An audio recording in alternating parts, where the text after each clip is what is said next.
आज शपथ लेंगे और नया स्वरूप गुजरात में अब मंत्रिमंडल का देखने को मिलेगा। बहरहाल आगे बढ़ते हैं, अब नजर डालेंगे महाराष्ट्र की कुछ खबरों पर। नमस्कार, आपके साथ हूं मैं राजीव शर्मा। नेक्स्ट महाराष्ट्र के इस खास सेगमेंट में आपका स्वागत है। इसमें आपको दिखाएंगे महाराष्ट्र से जुड़ी हुई बड़ी खबरें।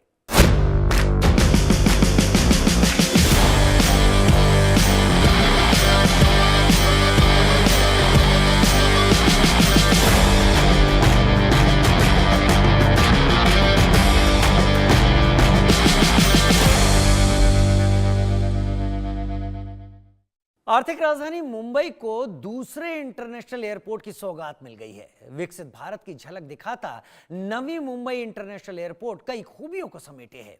जल्द यहां से उड़ानें शुरू हो जाएंगी। यह रिपोर्ट खास आपके लिए।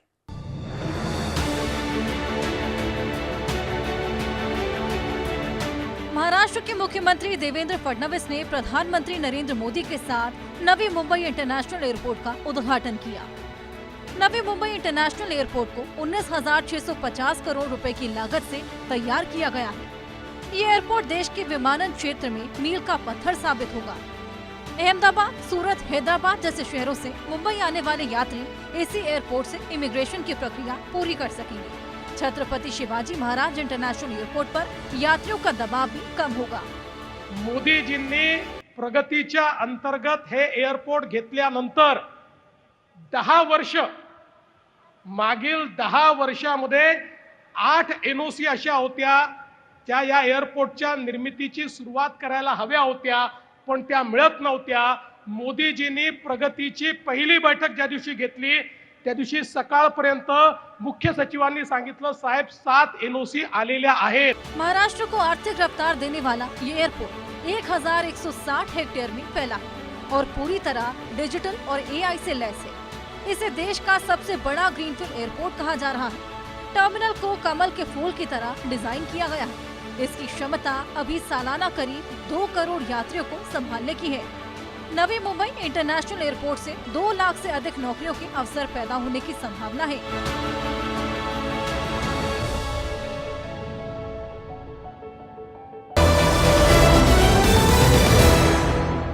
मुंबई में यात्रा करने वालों की सुविधा के लिए मुंबई वन ऐप लॉन्च कर दिया गया है। अब यात्रियों को अलग अलग ऐप और टिकट की जरूरत नहीं होगी। एक ही ऐप पर उन्हें मेट्रो, मोनोरेल, बस, लोकल ट्रेन के टिकट की सुविधा मिलेगी। इससे टूरिज्म को बढ़ावा भी मिलेगा। मुंबई में लोगों के सफर को आसान बनाने के लिए मुंबई वन ऐप लॉन्च किया गया। प्रधानमंत्री नरेंद्र मोदी ने इस ऐप को लॉन्च किया। मुंबई वन ऐप से 11 ट्रांसपोर्ट अथॉरिटी को जोड़ा गया। मुंबई वन ऐप पर मुंबई मेट्रोपॉलिटन रीजन में यात्रियों को मेट्रो, लोकल ट्रेन, बस और मोनो रेल की टिकट बुकिंग एक ही जगह मिल जाएगी। इस ऐप से मुंबई करों की यात्रा अब स्मार्ट बनती जा रही है। अब कई ऐप्स और टिकट की झंझट से छुटकारा मिल गया है। यात्री सबसे तेज और सस्ता रूट चुन सकेंगे और डायनामिक QR कोड से पेमेंट कर सकेंगे। मुंबई वन हे ऐप म्हणजे वन मुंबई वन ऐप या संकल्पनेची झलक आहे। त्यामुळं आपल्याला लोकल, मेट्रो, बस, मोनोरेल इत्यादी सर्व सार्वजनिक वाहतूक सेवांचा लाभ घेता येणार है। इस ऐप को MMRDA ने विकसित किया, जो ऑफलाइन भी काम करता है। मुंबई वन ऐप ने लाखों लोगों की यात्रा को आसान और सुविधाजनक बना दिया है। महाराष्ट्र की महायुति सरकार के लिए मराठी भाषा वोटों का मुद्दा नहीं बल्कि गर्व और सम्मान का विषय है। मराठी भाषा गौरव कार्यक्रम में उप मुख्यमंत्री एकनाथ शिंदे ने मराठी भाषा के लिए सरकार के किए जा रहे प्रयासों का जिक्र किया।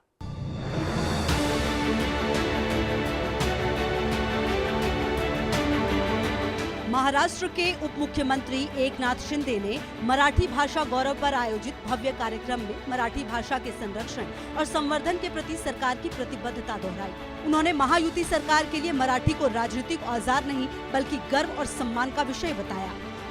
शिंदे ने भाषा संरक्षण के लिए अहम कदम उठाने पर जोर देते हुए अक्टूबर 2024 में मराठी को शास्त्रीय भाषा का दर्जा मिलने पर खुशी भी जताई।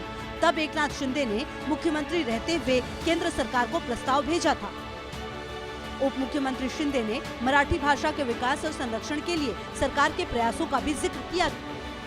इसके तहत स्कूलों में कक्षा 12 तक मराठी को अनिवार्य किया गया है। तकनीकी और व्यावसायिक शिक्षा में भी मराठी के इस्तेमाल को बढ़ावा दिया जा रहा है। साथ ही मुंबई और लंदन में मराठी भाषा भवनों का निर्माण भी किया जा रहा है। मराठीच्या प्रचार आणि प्रसारासाठी निधी कमी पडणार नाही। बाकी ठिकाणी आपल्याला कात्री लावायला लागली तरी चालेल, परंतु या ठिकाणी आपल्याला कुठेही काही कमी पडू देता कामा नये हे आणि कमी पडणार नाही असा विश्वास या ठिकाणी मी आपल्याला देतो। देश भर की यूनिवर्सिटीज में भी मराठी पढ़ाने के लिए सरकार प्रयासरत है। महाराष्ट्र के दूर दराज के इलाकों में न्याय तक पहुंच को आसान बनाने के लिए फडणवीस सरकार ने रत्नागिरी के मंडणगढ़ तालुका में पहले सिविल कोर्ट का तोहफा दिया है। यह रिपोर्ट देखिए। महाराष्ट्र के रत्नागिरी जिले के मंडणगढ़ तालुका को अब अपना पहला सिविल कोर्ट मिल गया। डॉक्टर बाबा साहेब आम्बेडकर का पैतृक गांव आंबडवे इसी मंडणगढ़ तालुका में आता है। मुख्यमंत्री देवेंद्र फडणवीस और सीजेआई जस्टिस बीआर गवाई ने इस न्यायालय भवन का उद्घाटन किया। कोंकण क्षेत्र में लंबे समय से सिविल कोर्ट की मांग की जा रही थी। महाराष्ट्र और गोवा बार काउंसिल के पूर्व अध्यक्ष मिलिंद पाटिल ने इसका प्रस्ताव रखा था। लोगों की मांगों को प्राथमिकता देते हुए मुख्यमंत्री फडणवीस के नेतृत्व में तेजी से काम हुआ। महज 2 सालों में मंडणगढ़ में कोर्ट कॉम्प्लेक्स का निर्माण पूरा किया गया। अत्याधुनिक सुविधाओं से लैस इस सिविल कोर्ट में डॉक्टर अंबेडकर की एक आदमकद प्रतिमा भी लगाई गई। जवळपास 4-4.5 लाख लोकांना हे न्यायालय मध्यवर्ती पडणार आहे। त्याच्यामुळे लोकांचा जो काही प्रवास आहे तो प्रवास हा मोठ्या प्रमाणात वाचणार आहे। लोकांचे पैसे त्याच्यामध्ये वाचणार आहे, त्याची गती देखील मोठ्या प्रमाणात वाढणार आहे। आणि म्हणूनच मला असं वाटतं की केवळ एक इमारत किंवा एक न्यायालय नाही तर लोकांकरता न्यायदानाची व्यवस्था, एक गतिशील व्यवस्था या निमित्ताने तयार झालेली आहे। मंडणगढ़ सिविल कोर्ट में आधुनिक न्यायालय कक्ष, डिजिटल इंफ्रास्ट्रक्चर और न्यायिक कार्य की सभी सुविधाएं मौजूद हैं। क्षेत्र के लोगों को जल्द न्याय मिल सकेगा। महाराष्ट्र सरकार ने बाढ़ प्रभावित किसानों को बड़ी राहत दी है। मुख्यमंत्री देवेंद्र फडणवीस ने राहत पैकेज की दूसरी किस्त जारी कर दी है। महाराष्ट्र सरकार ने दिवाली से पहले बाढ़ से प्रभावित किसानों को आर्थिक सहायता पहुंचानी शुरू कर दी है।